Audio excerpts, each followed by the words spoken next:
Ulrich has gone through, same time as Tyler Hamilton. They are locked together. Now we're waiting for Lance to get there.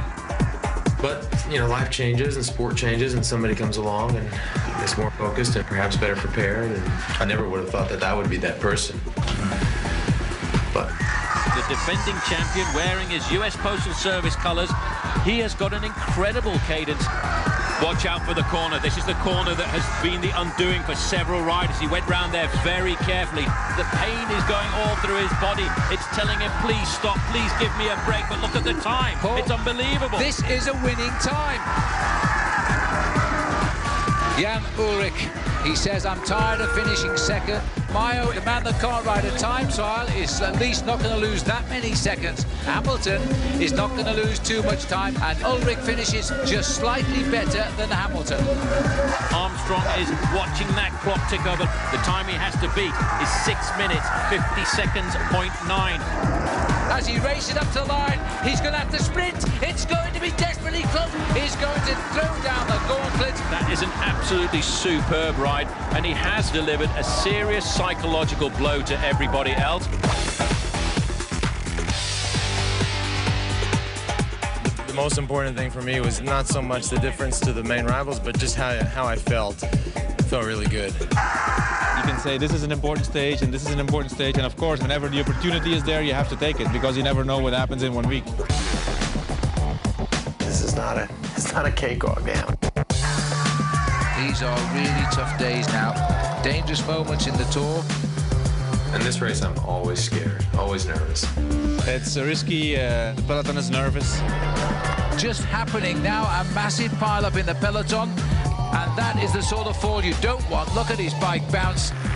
You see, you can never relax. Chaos on the first sector of Pavé here. Very dangerous. Oh, there's been a crash and a major pile-up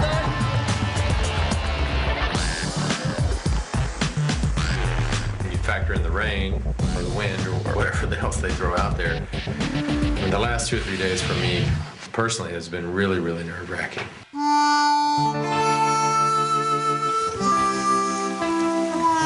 The weather here, Phil, is absolutely atrocious for the team time trial.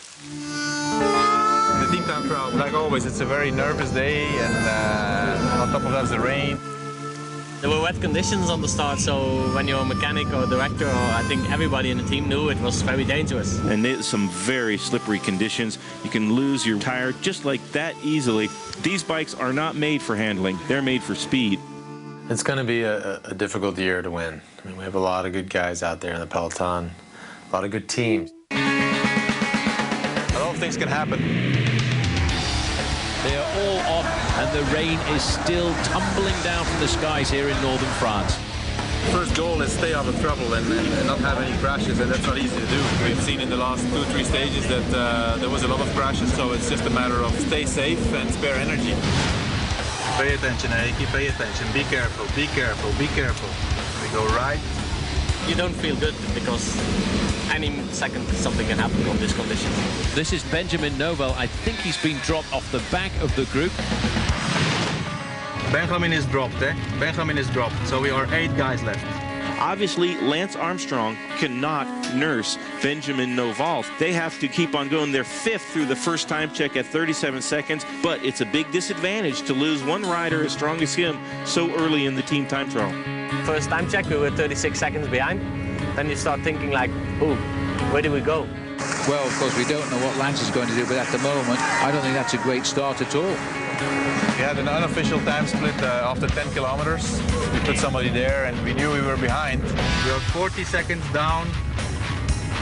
40 seconds down on Balearic, but we don't worry about that. The big surprise is US Postal, to me, isn't firing yet unless they pick it up as the race goes on. When we started the first time check, we were 45 seconds down, I think, close to, and then came back just flying. Well, they look as though they've got themselves organised now. Look at the lines there. There's hardly a gap between any of those riders. We were calm and in control, and the team was always in line. riding fast. Started very slow, but came back super fast. We're still waiting for US Postal time at the second check, and I expect to see a big improvement when they get there. But then we catched up a lot of time in 20K. We catched up like 1 minute or more, so then we knew it was possible to win. That looks like the US Postal team of 1 year ago now. They are in perfect control here. We are 27 seconds faster than Balears, and we are 40 seconds faster than Telecom. And boys, come on, keep the team together. We're gonna win it. We're gonna win it, the boys. And I remember last year during the team time trial when we only came back just at the end, he was screaming at the top of his lungs constantly in our earpieces. Come on, boys, come on, come on, come on, come on, come on. Let's do this thing. Come on, come on, come on, come on, come on. That stuff helps. And when you're going along and the guys start to suffer and he breaks it down and he encourages each individual rider. Venga, Benjamin, venga, venga, Benjamin, venga. Says you're doing great, or do this or do that. It really helps. Very good, boys. The blue train is rolling. Eh? Very good, very good, very good. We're doing it. We're doing it again. Perfection in team time trial. A beautiful, long, straight line. The riders very close together. We're doing unbelievably good, boys. We're going fast. 10K before the finish, we knew we were a lot ahead. So from then on, we really played safe and we took no risks. It's going to be over 1 minute to Phonak. It's going to be a minute 30 to the T-Mobile squad. Take it easy, take it easy, take it easy. We win easily, take it easy. The U.S. Postal taking the team time trial have put a smiling Lance Armstrong into the yellow jersey. Okay. Hey! It was a great day for the team. I think it was even a more impressive win than last year's stage, the team time trial. I personally felt unbelievable. This is the best team time trial I've ever had, and all the guys, Eki, George, Floyd, unbelievable. This is the greatest team time trial effort ever by an American team. It's great to finally get started in Liège, but then you have to make your way through the first week when there's crashes left and right and center, and the nerves and the rain and the wind. It's been an amazing first week. And now we enter this next phase and ready to get it on. Lance Armstrong is back where he's been for 5 years, the leader of the Tour de France.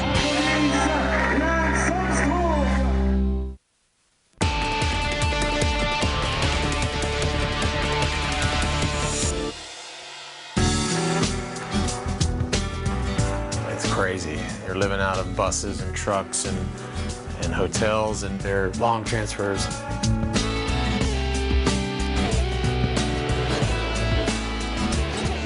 Obviously, cycling and the Tour is so huge over here that's the beauty of it, is that millions of people come out. But it can be really, really demanding.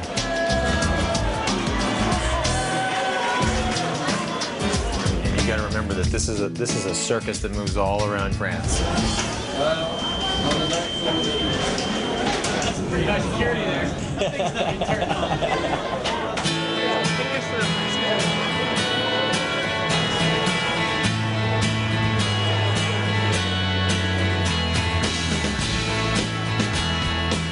I have to be honest, the rest days bother me a little.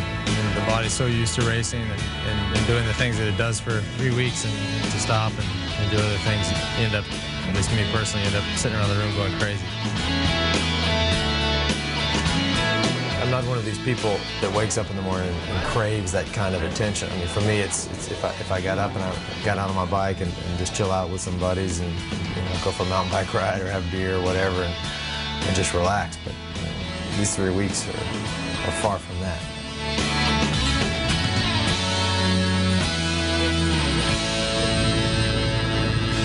I don't think the critical stages of the Tour de France are going to be in the Alps. I think they're, for me and in my opinion, I think it goes down before then. The differences are generally made in the first mountain stages, and La Mongie is a hard climb and an ideal climb to attack. The pace being driven